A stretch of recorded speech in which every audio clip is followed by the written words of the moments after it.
You're listening to Uncoupled and Unfiltered, the show for people smart enough to get out of the wrong relationship and bold enough to do it without losing their damn minds. Hosted by Ksenia Mensch, a divorce strategist and straight-talking badass, this podcast is your no-fluff, no-shame, take-control guide to surviving litigated divorce with clarity, guts, and zero regrets. Let's get into it. Here's Ksenia.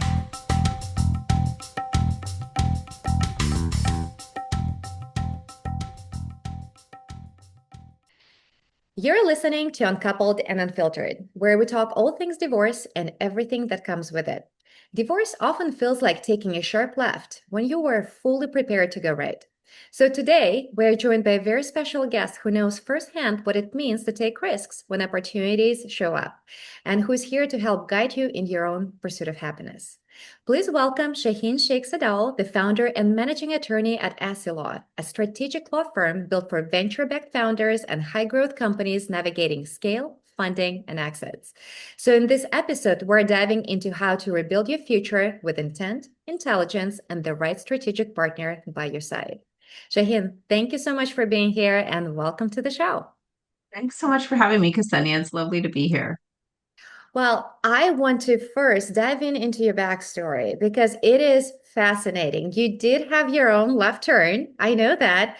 And let's talk about how you navigated from that experience and ended up focusing your practice on founders and helping them take their ideas from basically inception to the market and market success.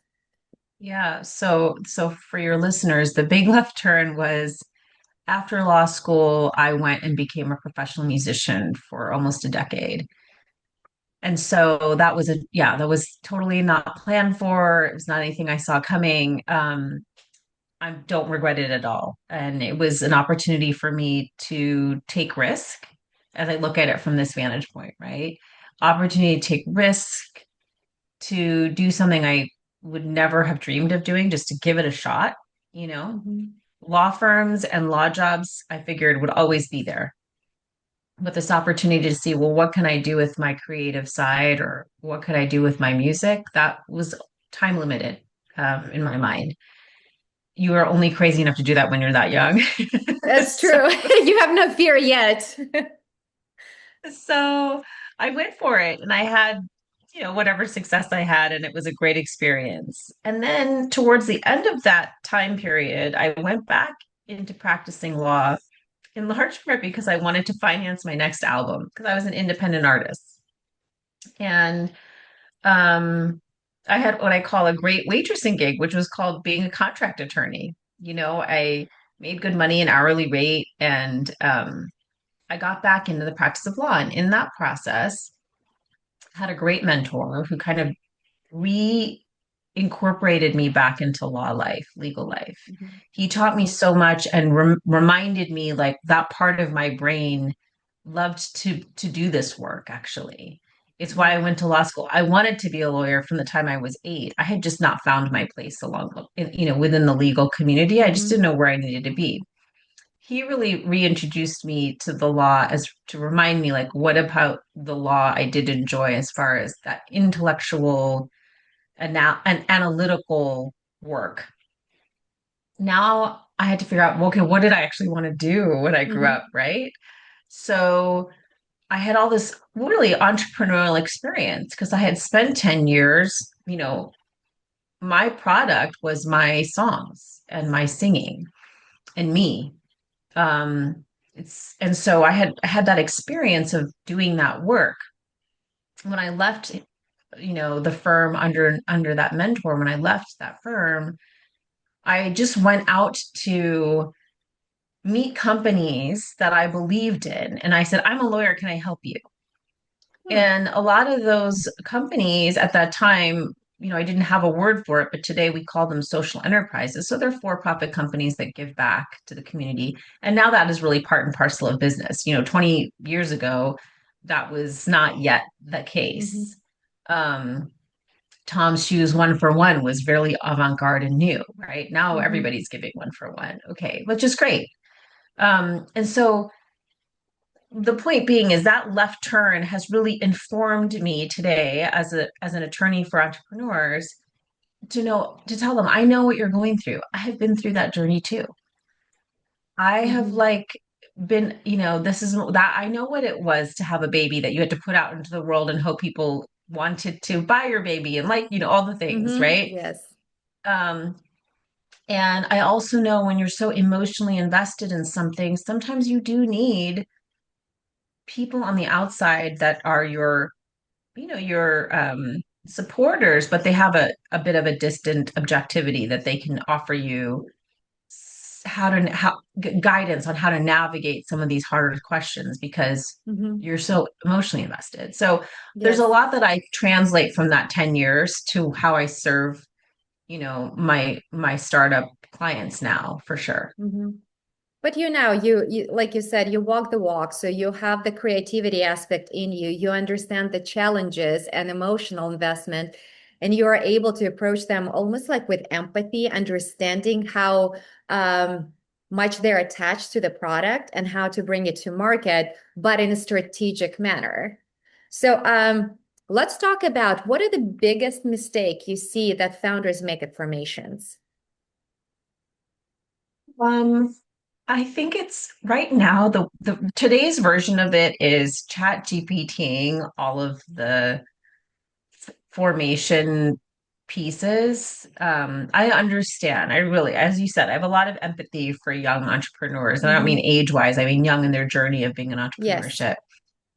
Um, you're trying to save money. You don't know what lawyer to go hire or where to spend that money, and you need somebody who can tell you this is a judicious way of spending their money. Yeah, I understand all of that. So the biggest mistake right now is this chat GPT where you're putting it in there and the problem with it's a great tool, but the problem with it is unless you know what questions to ask it or how to ask the Yes. question, it won't necessarily give you the right answer.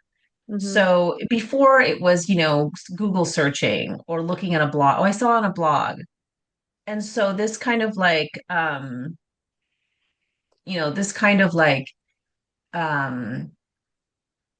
winging it is the hardest part because when you Mm-hmm. when you start some of those setup formation issues incorrectly, it's actually way more expensive later to clean it up. And so, what I want to Mm-hmm. reassure to your listeners is you can find attorneys to do that kind of formation very economically because it's not rocket science. Most of us will do Mm-hmm. it on a flat fee basis and just say, okay, I can get your company up and running for X amount of dollars, and Mm-hmm. you'll be good. You'll at least be set up to go, right? Yes. And you don't have to worry, did I do it right? Did I not do it right? And some people use LegalZoom for this reason. It's not a Mm-hmm. bad option. I think, but you don't really get guidance and advice. A lot of times, what I'll do is I'll ask you, like, what's your long-term goal? LegalZoom's not going to ask you what your long-term goal is. And I, Mm-hmm. I set you up to get you to your long-term goal. That makes sense? Mm-hmm. Yes. Yeah. So what are the, let's talk about the structure, the company structure, since we talked when you're founding your own company, so you need to decide whether it's going to be LLC, whether it's going to be C Corp, whether it's going to be any other structure. So when somebody is approaching you, how do you first, what do you think is the best way to start in terms of formation? And how do you determine what's best for the founder? Yeah. Let me caveat all this by this is not legal advice, but it's just kind Yeah, of oh legal yeah, yeah, guidance or absolutely legal no legal discussion. advice. Of course. No, I know. So it really comes down to what the long-term goals are for a founder. If I'm a type of founder, like I want to bootstrap this thing, Shaheen, I want to own 100% of this company. I want to use my credit cards. I've got a plan. I know how to do this. Um, I would really say, then let's take advantage of some of the tax benefits you get along the way for being a pass-through entity, either a corporation that elects to be taxed as an S corp or an LLC. Hmm. If you tell me I need to go get investors, I want to get this, I want to do this whole venture thing, Shaheen. I want to go get, family and friends to invest, and then I want to go get institutional investors and angel investors and all the things. They're not going to want to invest in a pass-through entity. They're going to want to invest in a C corp, um, and kind of go through that more traditional Mm, route. got it. And so And there are tax advantages that you can capture with that C Corp structure, but those don't happen until you sell.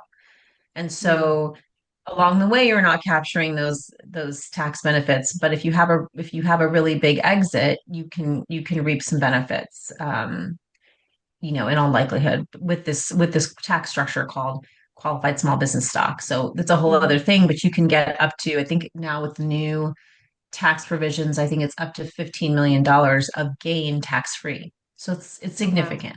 Hmm. So Mhm. it really Yeah. depends on the goals of the founder, where they want to see the company go and whether they need investors or not.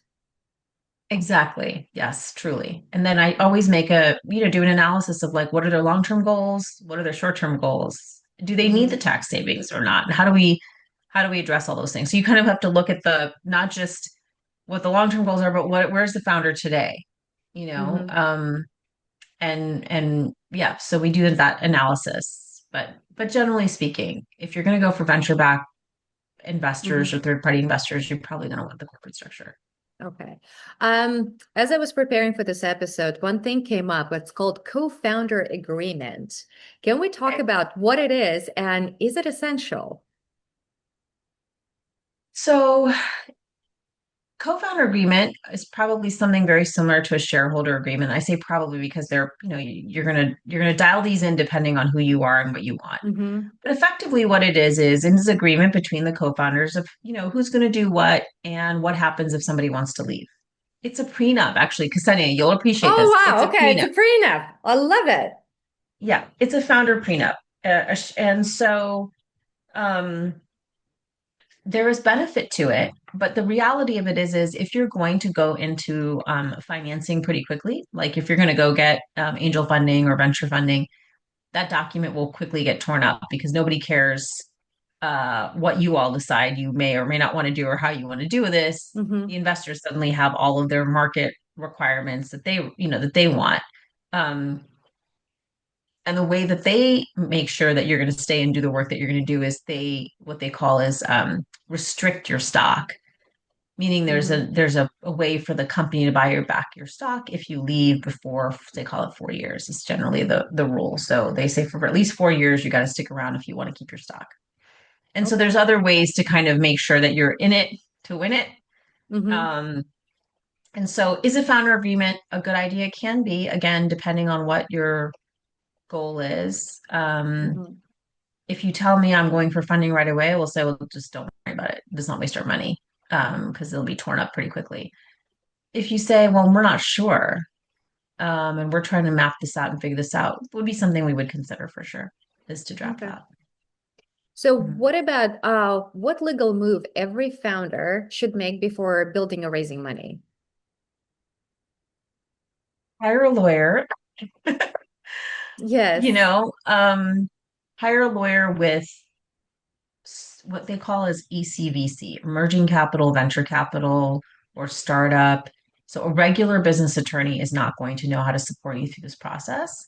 You need Hmm. somebody that works in this venture financing, private securities financing.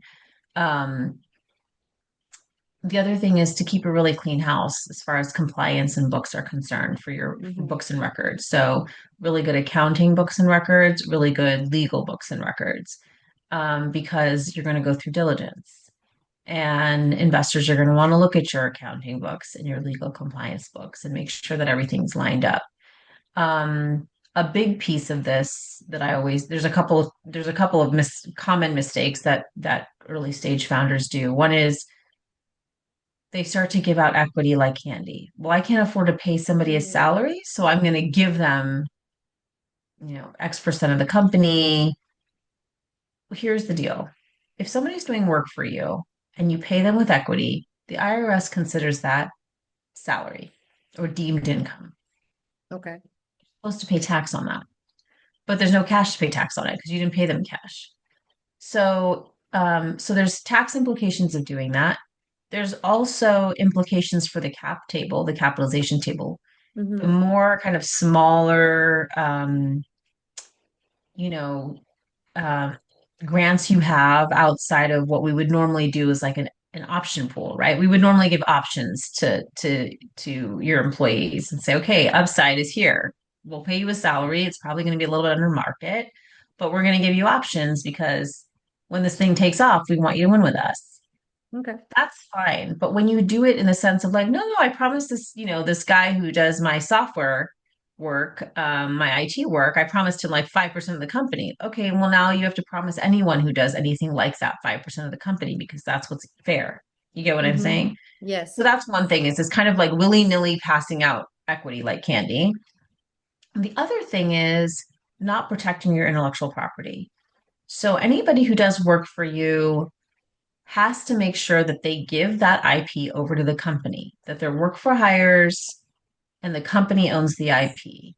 And that IP could be anything like, could be what do you call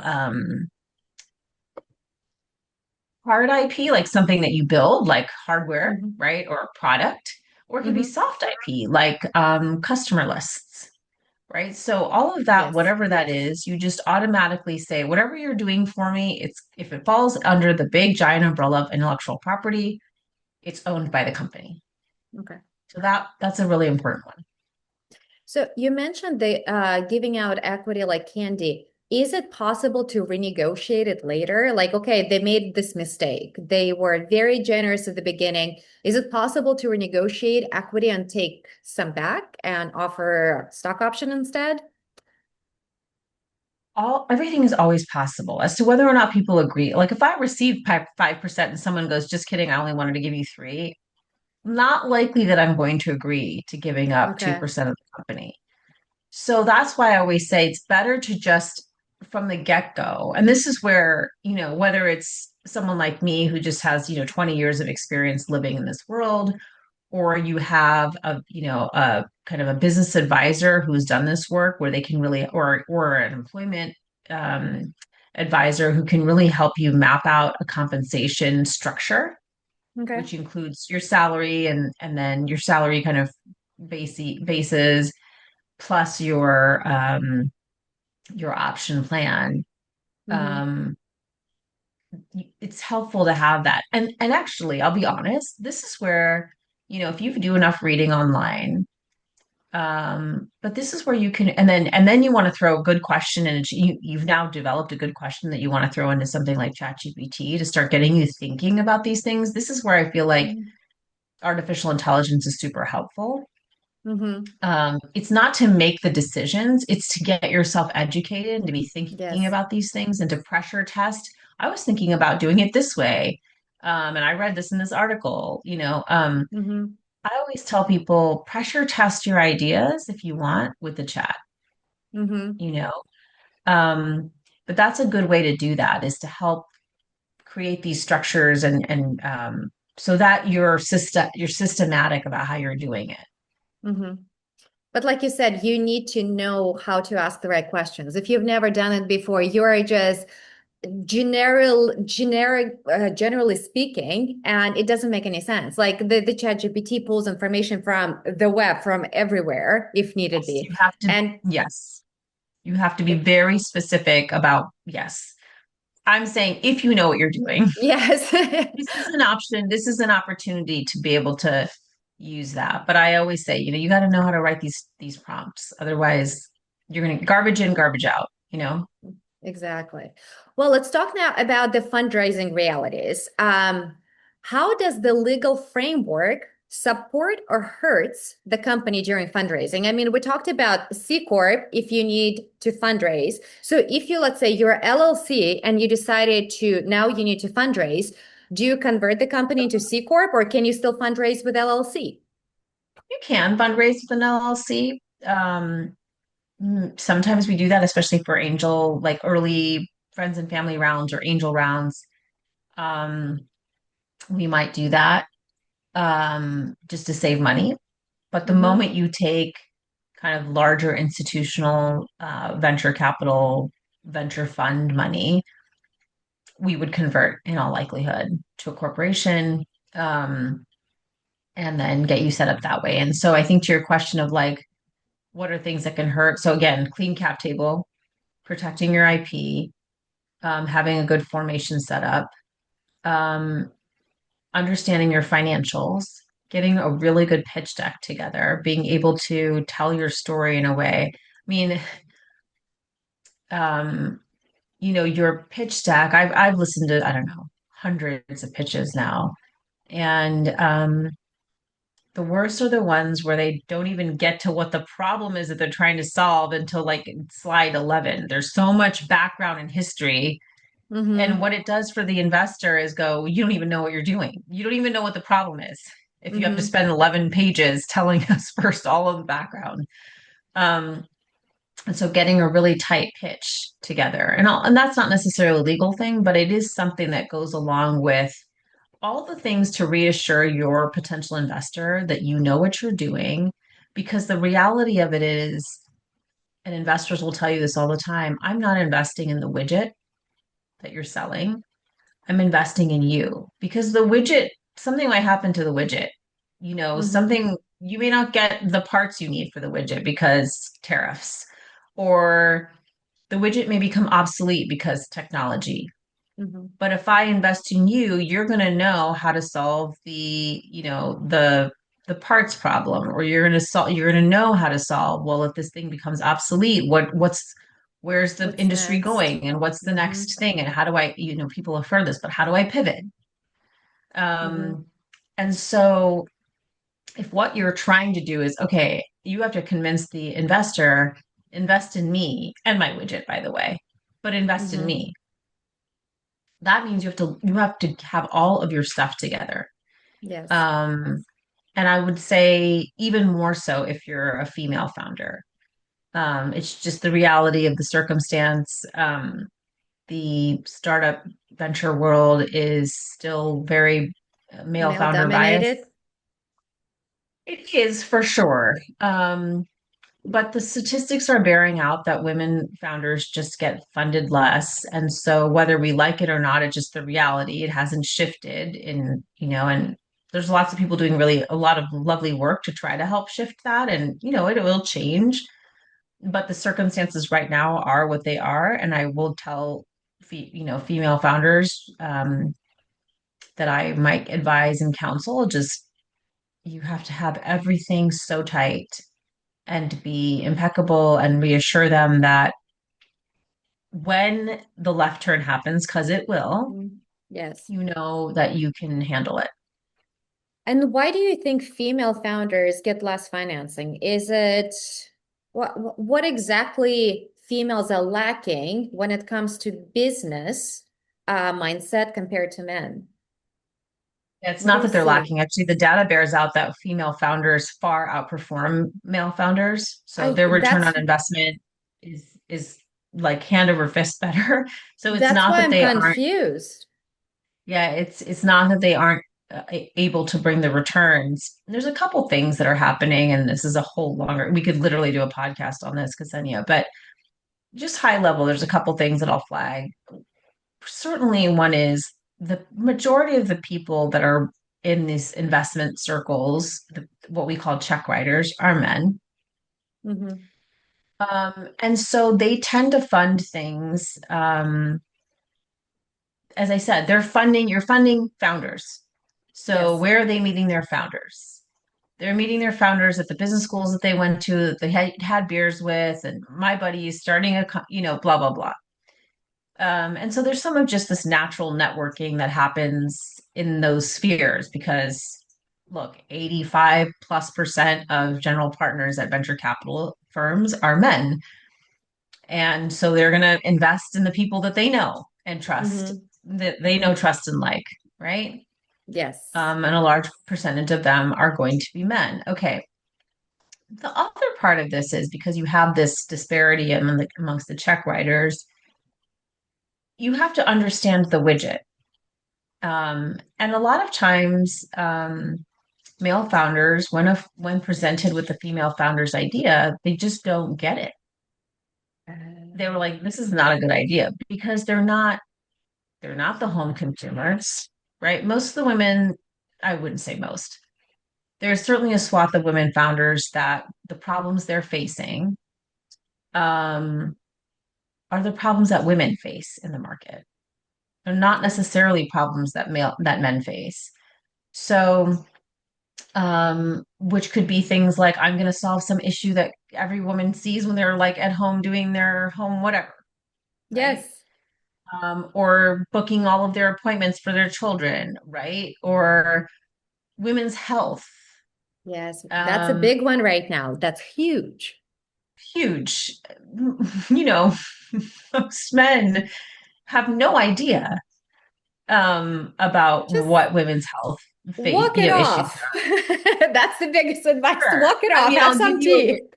I'll give you a recent example. I was a judge and a sponsor at the Women Founders Network pitch competition that happens annually. We just had it in October. One of the companies was a hormone tracking device, a wearable. It was basically like a patch you had that had sensors that would measure your a woman's hormones levels in real time all day long with her skin's through her sweat. Oh, wow. Um, Okay. so not like you don't have to, now men probably don't know this, but you don't have to take your body temperature, your basal body temperature, every day to get a sense of where you are in your cycle. You don't have to pee on a stick to get your hormone Yes. readouts, right? Which are a lot more cumbersome, clunky. You just wear this little patch. Okay, well, every woman in that room who's over the age of 30 was like, sign me up. Yes. I was about to say, I'll do it. Yeah, because we know how much our hormone and our hormonal health impacts Yes. literally our ability to get through the day, Yes. um, to manage the demands that we have in our lives as, Yeah. parents and working parents and workers, whatever, all the things. Um, and, many of the men were like, I don't really get it. Why do you want to know why would you want that data all day long? Mm-hmm. Um, so that's a good example. They wouldn't Yeah. get it. Why would they get it? Yeah. Right?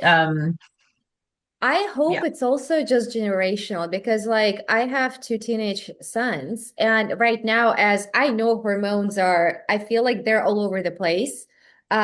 I have to tell my kids, I'm like, listen, I do not know what's going on, but right now, I just want to bite everyone's head off. So I'm gonna go away so it doesn't happen, and I'll come back when I'm calmer.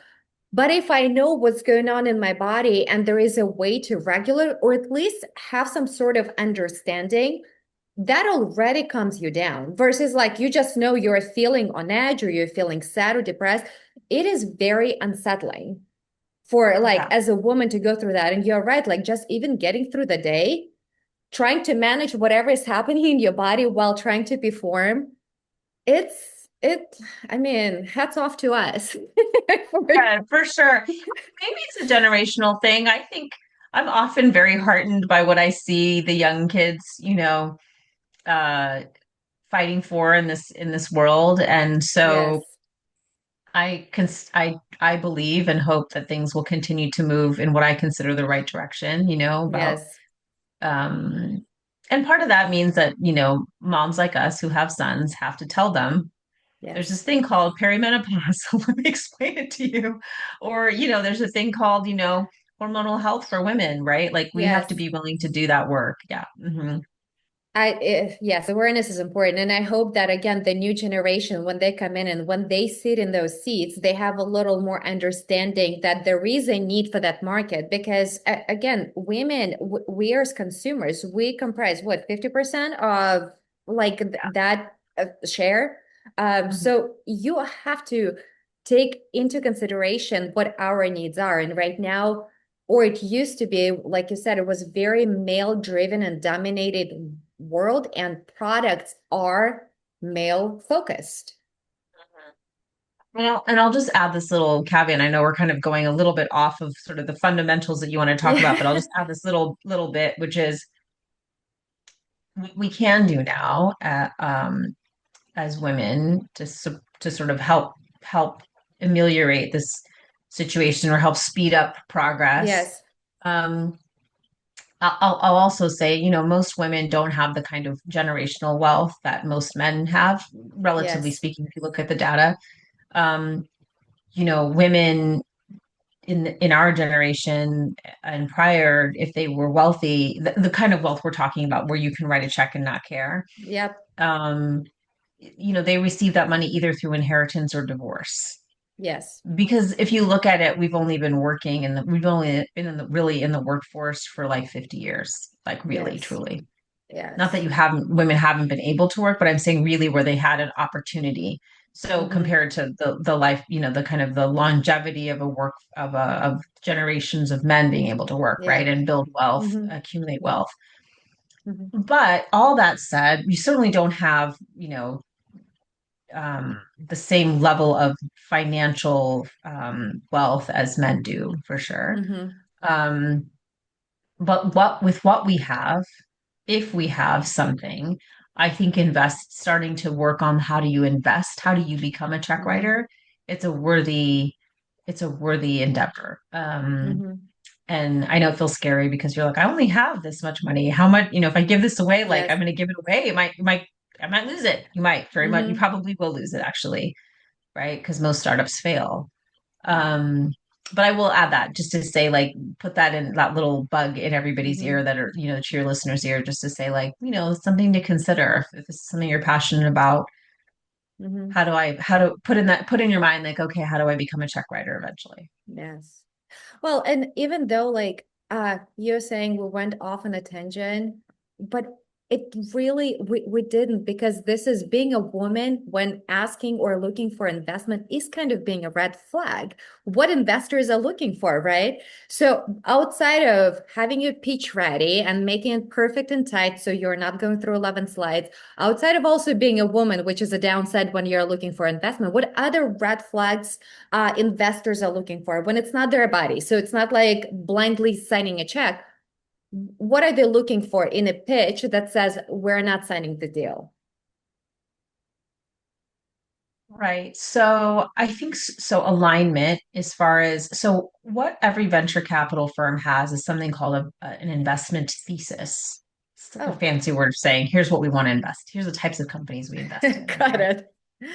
Um, so what you want to do is make sure that you're finding investors who have an investment thesis that aligns with your company. Mm-hmm. You want to try your best to find those strategic investors that are aligned with you and your mission and values. Um, so you just don't want to, I guess, don't throw spaghetti against the wall as far as just, and I know that's an easy way to, is like, I'm just going to talk to everybody that I can, but you Mm-hmm. really want to try to find those check writers. If we'll just take this example of women's health, go find the women's health check writers. They are out there. Mm-hmm. So find those people that are kind of an easier fit. And when you find them, when you don't, they're not going to understand anything you're talking about. Exactly. Um, it's not going to be interesting. They're not going to care. And so you really want to align who you're pitching to. Um, and then I think the other part of it is, you have to be brave and optimistic, but not overly confident, right? Mm-hmm. Um, you don't want to say, my company's worth 20 million, you're only going to get 5%. No, it's not. You just started, you know. Um, Mm-hmm. on average, just to give your listeners, some framework, like on average, every time you do a round of funding, you should be prepared to give up about 20% of your company. That's Oh, wow. normal. Mm-hmm. And what I always tell founders, because it's a hard thing to think about that, but what I always tell them is you'd rather have 40% at the end of a few rounds. You'd rather have 40% of a $250 million company than Mm-hmm. 90% of a $10 million company. And you can't get to that $250 million level of scale without support and investment. You Mm-hmm. need people, and people require a salary, and that takes money, and that means you need investors. So, I just want to give that too. It's like, don't don't be precious either with your company. Like, Mm-hmm. bring in the teams that are going to help you build something amazing and wonderful. Mm-hmm. What do you wish your clients, so founders, knew before negotiating the venture capital investment? So some of this stuff is like, this is what I want to tell them, right? Like be prepared to give up 20%. That's Yes. normal, right? Things like this. Some things are market. You are not going to be able to change all these terms. They're going to give you a term sheet, and many of those things are just standard, and you just have to say, okay, this is the nature of going into a venture world. So getting educated on what those are and Mm-hmm. knowing what are the terms that you could play around with, like you can play with the levers, and what are the terms that you cannot. Mm-hmm. One thing that often comes up is I don't lose control of my company. Okay, I get it. I totally get it. There's a difference between losing control and inviting somebody into the conversation. So, for example, in a first round of funding, if we do an investment cycle, venture funding, in all likelihood, they're going to ask for a board seat. So, a three-person board, and they want a seat. Mm-hmm. That's okay. But this is why I tell you, make sure you find the investor that you want in that room. Mm-hmm. So, because they're going to ask for a seat at the table, if it's the right investor with the right strategic alignment, it's very helpful. It could be Mm-hmm. very helpful. So I just offer that, to say, um, make yourself educated about the process of investments. Um, be able to speak the jargon. There's a whole language to this I'm thing, sure. Mm-hmm. so that when they drop, words here and there, it's all a bunch of like acronyms and, terms and, all the things.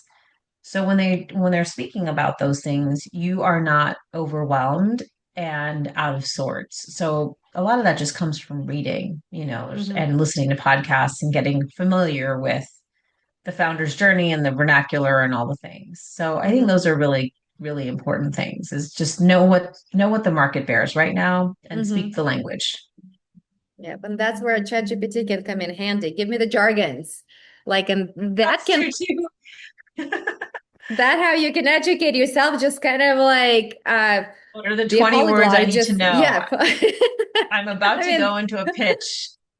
What are the 20 words that I need to know? Yes, that's a good one. That's a good one. Yeah. well, now let's transition and talk a little bit about the exit strategy because you help again from the beginning, the inception, then the funding, and then there is a final one when there is exit strategy, whether it's acquisition or merger, whether it's IPO. When should founders start considering that it's time to exit? So let me reframe that question a little bit. Okay. One is what is your financial goal? Hmm. Um, because that often will determine when you should exit. Okay. What is your career and financial goal? Sometimes those things are different, but to the extent that they're aligned, ask yourself those questions. Would you be happy walking out of here with $5 million? Or do you really want to you want to walk out with $100 million? Because those are two very different things. Mm-hmm. Um, so that's what I would say. Then, once you know what your goal is and what you have the stamina to do, right? Because Mm-hmm. sometimes you're at 5 million, you're like, you never thought 5 million was going to be enough. But when you realize how hard you had to work to get to 5 million, you're like, I'm good. 5 million is good I'm enough. ready. 5 million is good enough. I can get my kids through college. I'm good, kind of thing. Mm-hmm. And there's no shame in that. I think I always tell founders like it doesn't need to be sexy and splashy. Exit where you feel comfortable exiting. Get off the ramp when you feel like you can, or want to. Mm-hmm. Um, and so, um, so I would say that. And then, um, depending on, let's say you decide 5 million or 100 million, whatever, then I would also say to founders, okay, as we're approaching the exit on this highway, you kind of see Mm-hmm. it in the distance, and that's usually about a year and a half to 2 years in advance. This is when you start to bring in all of your financial planners. And time after time, founders don't do this. And by the time we get close enough to the acquisition, they're like, cool, cool. How do I save on taxes? Or how do I do some family planning for my kids so that they're going to get some money to go to whatever they want to do, college, buy a house, have a wedding, whatever those things are. Um, and by the time you have a letter of intent from a buyer, it's generally Mm-hmm. difficult to do a lot of that kind of planning. So I would say a couple years prior, you can start having those conversations Mm-hmm. with some really good financial planners that work with founders who are preparing for an Mm-hmm. exit, and they'll get you ready. They'll Mm-hmm. look at your life circumstances, whether you have children or you don't have children, what are your financial goals? Can you take all of this money and just stick it in what we call irrevocable trust, where you can't really have Mm-hmm. access to the assets? Or do you really need to have these? Like, this is what you're going to be living on for the rest Yes. of your life. So you need Mm-hmm. to be able to touch these things. All these things will come into consideration. Yes. So that's some of the personal preparatory work that founders need to do. Mm-hmm. First of all, figure out what you want. And Yes. then once you figure that out, you can see the exit coming, a year and a half, 2 years down the road. Go start doing some of that financial planning and estate planning well in Mm-hmm. advance of the acquisition. The other thing I always tell founders is when you're building your company, pick out who you want to buy your company. Know who your potential acquirers could be and will be. So that when you're building a company, you can kind of build it in a sense to make it very plug and chug for the person you think this Mm-hmm. is going to be perfect for. Oh, I've interesting. built this company. I really think these three companies will benefit wildly by buying me. Mm-hmm. Great. And then you keep an eye on those companies and you start developing relationships with people in those companies. And if they start to pivot, you start looking like, should I start pivoting it a little bit to kind of Mm-hmm. match where they're going? Like, know that. So you can really try and plan. Mm-hmm. And part of it too is like culture fit, Yes. because my employees are going to have to go there. Is that Mm-hmm. the kind of company I want my employees to be working at? So those are some of those kind of more, again, not necessarily legal, but I Yes. think they define a lot of how the deal goes or not, how well the deal goes or not. Well, it all comes down to thinking ahead because like as an entrepreneur, sometimes you get an idea, you're like, oh my gosh, I think this is going to be amazing. And all you're thinking, you're kind of thinking day to day, how to make uh sales the next day, things of that nature. Same comes to divorce. You're just like, okay, I'm done. I'm filing, but you never do pre-planning. You never educate yourself. You never think what's on the other side. You just like, I'm moving. And then you get hit with I do not know, like a break in your face, and you're like, oh, I should have thought about it back then. Just like you said, the financial planner seems so underestimated support source for us. We're just like, oh, we'll figure it out when it comes, right? And this advice of making your company in such a way that you know who may potentially acquire it, that's, I think this is genius because it always almost like giving you a roadmap of what your business can be like. So you don't have to start from scratch per se. You may have had the idea there's this pain in the market and I want to solve it. Great. Okay, cool. Yeah. Who else wanted to solve that, but just didn't want to invest the time and energy in solving that problem, but would be really happy to have that part of their portfolio of work that they do, like Mm-hmm. it's important. And I think it's, as you said, it's often missed because you're so invested in this baby that you're building. Yes. Yep. And at some point you're going to launch this baby out into the world and hopefully, get this thing acquired. Um, but I think to try to be intentional about that. And Mm-hmm. I think the other thing too, because Ksenia, I would love for your listeners to do is listen to other founder stories. A really good podcast, and it's not that it's like, it's called How I Built This by Guy Raz, and he interviews all of these founders and sort of talks to them about their journey. And everyone has a very, unique but somewhat similar. Everyone goes through their ups and downs and left turns and right turns and somehow gets through it and whatever. But I think it's helpful for founders, to be in community with other founders for sure, to learn from each other. Um, if you can get a mentor who's a serial entrepreneur, even better, who's been through this a few Mm-hmm. times. And then, listen to stories that'll inspire you. It's a Hmm. really hard road. So I think if you know, you have to be inspired and feel on purpose for sure. I also think very frequently when we're on that path, we think that we're the only ones who go through that. But like you said, when you become a part of that community, people been there, they've done it. So it's not something that is unimaginable. You need to connect with success and be open to advice and know when you messed up and pivot to make sure you don't drown, right? Right. And I think one of the things that founders tend to do, some founders, is that you hold on to something too long because of that emotional. Remember, we talked about sort of this Yep. emotional attachment. And it's not working, but you're going to fix it. I'm going to figure this out. I'm going to figure this out. I'm going to figure this out. And that I'm going to figure this out sometimes leads that emotionality, the Yes. I'm not going to let go of this thing. I'm going to sort this out. At some point, it just isn't fixable anymore. Hmm. And that's okay.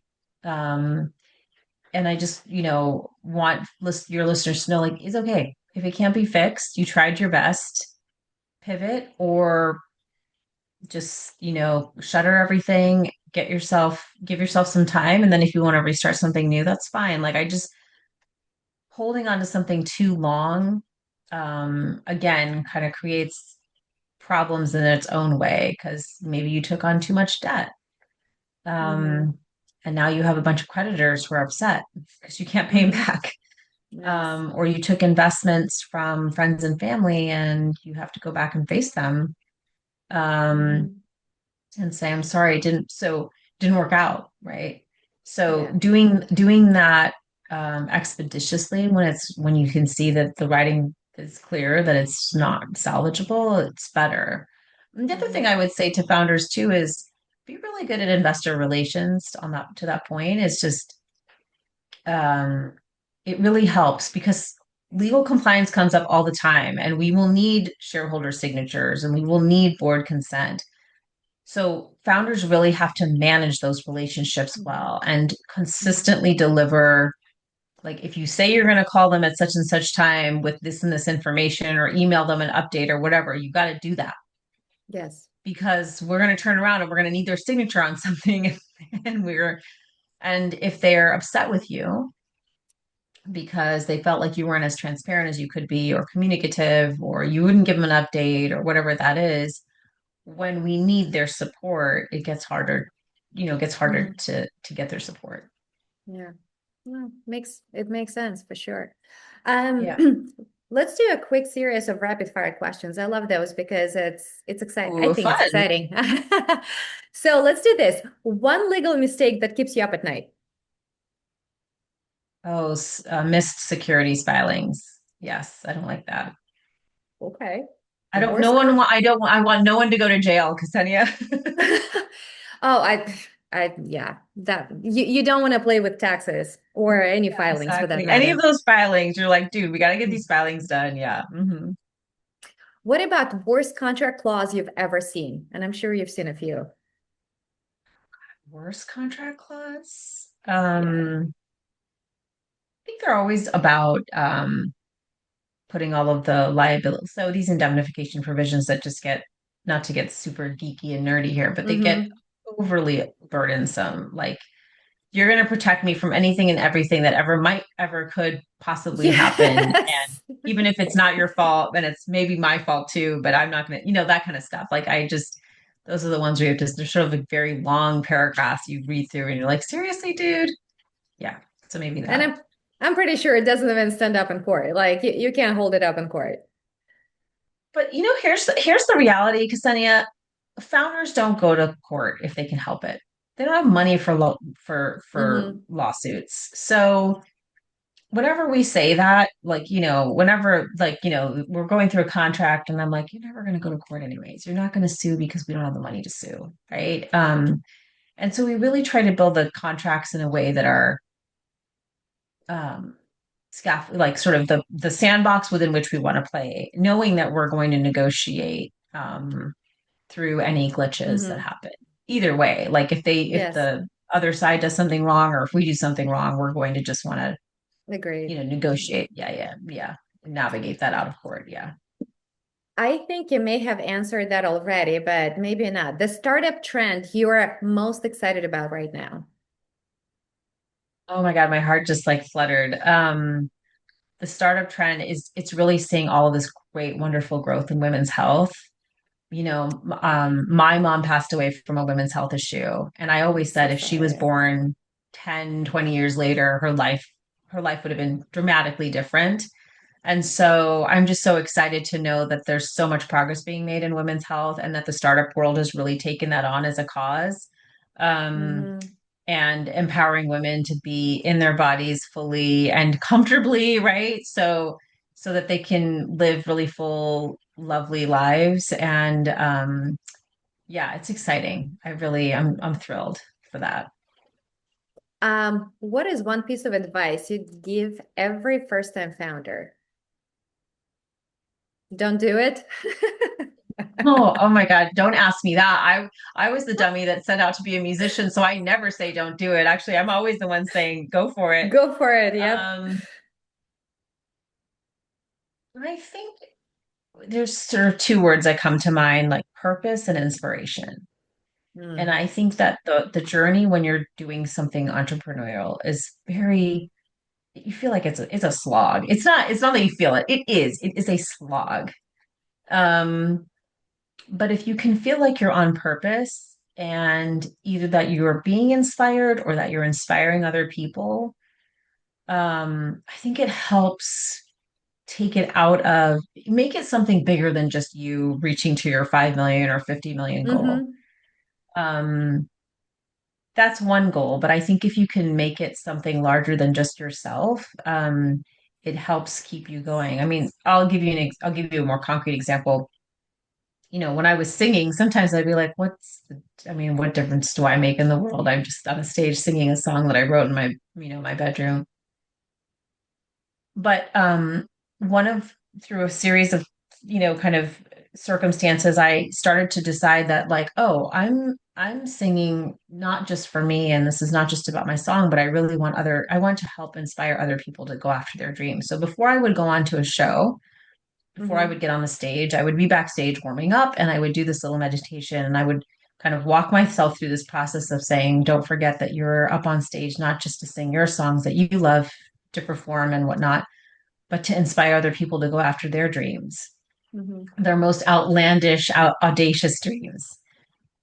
And when I approached that work with that in mind, the shows were always better. The audience was always way more moved.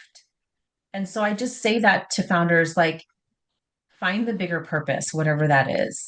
Mm-hmm. Because sustaining this thing of like, I want to write one more song or I want to sell one more widget, sometimes that's not enough, especially when Mm. it gets tough. So if you feel like, no, this is really about a larger reason, um, it will get you through some of those Mm-hmm. darker, tougher times for sure. That's true. Um, do you notice, okay, I'll rephrase it.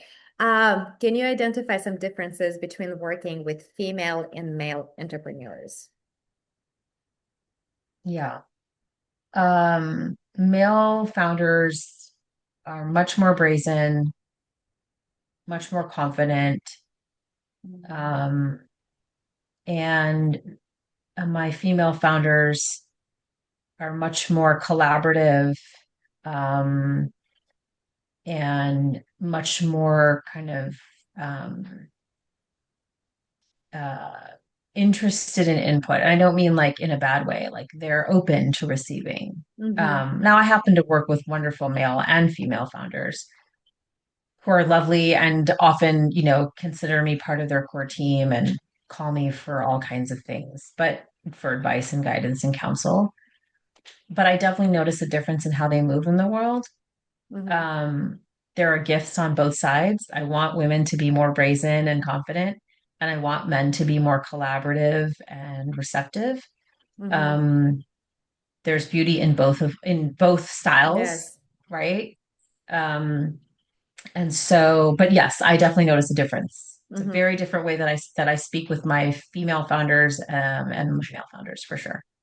For some reason, I had one word as you were talking about the females. I had one word that popped up in my head, apologetic. I feel like we as females, we are overly apologetic and trying to accommodate. And I sometimes, as an entrepreneur, I feel like I wish I was less apologetic, like for taking a risk, for maybe saying something that I think was too harsh, but sometimes we do need to be a little more harsh and less soft to deliver the I message.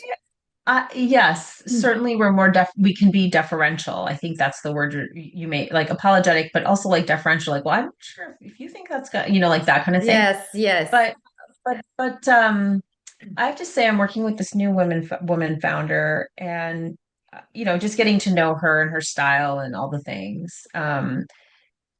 She has both of these pieces to her. She closes every email with, "I'm very grateful for, your help on this," which is Mm-hmm. lovely. And when someone's pushing back on nonsense, she pushes back. Okay. Um, and so I'm hoping maybe this is like also like you said, like a generational thing. Like I'm hoping that, like I said, I want to see sort of the best of both of the personas or the characteristics or archetypal things that male Mm-hmm. and female founders have, like merged. Um, but yeah, certainly I think women founders tend to be a little bit more, um, yeah, maybe deferential or hesitant, you know, but hopefully that's changing. Yes, I think so. I think it's also like culturally, it's more acceptable when you're in business. It's okay to be brazen. It's okay to be confident and have strong opinions about things.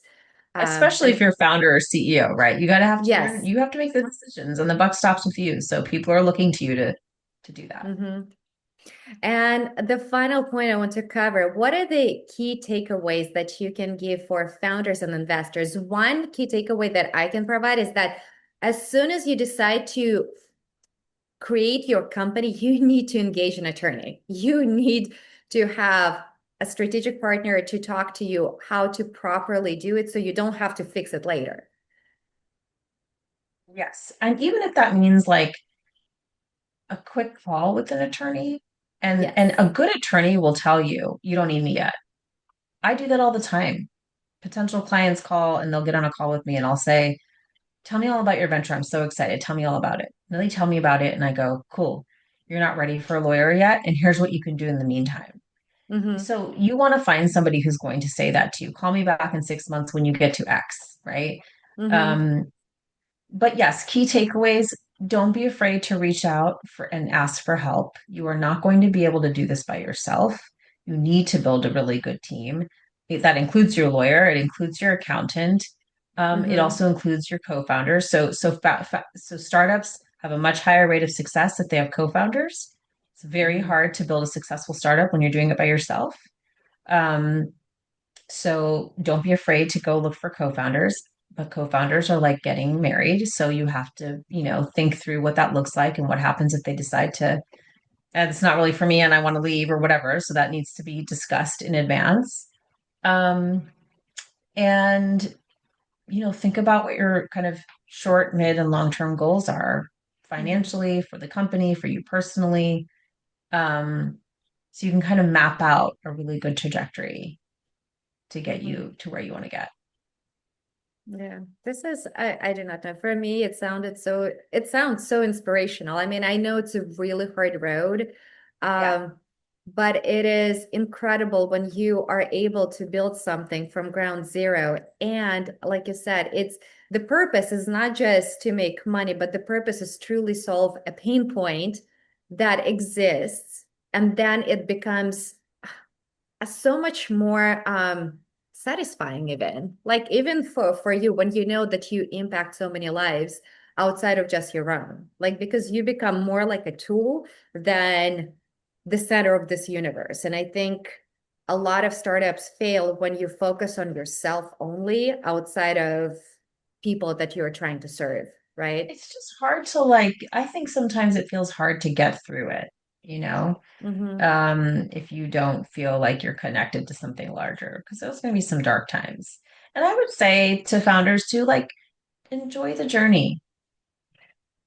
You'll have great stories to tell, I promise. I had a client, a young company, where they talk about at sort of their peak of their trajectory. They were we were all at a conference that they were hosting, and um, with all their salespeople, and they were talking about when they first started and they had no money, and they had all Mm-hmm. these boxes of product that they had to haul up. They got a cheap office, but it was on the second floor of this building by the airport, and it only had a staircase, didn't have an elevator.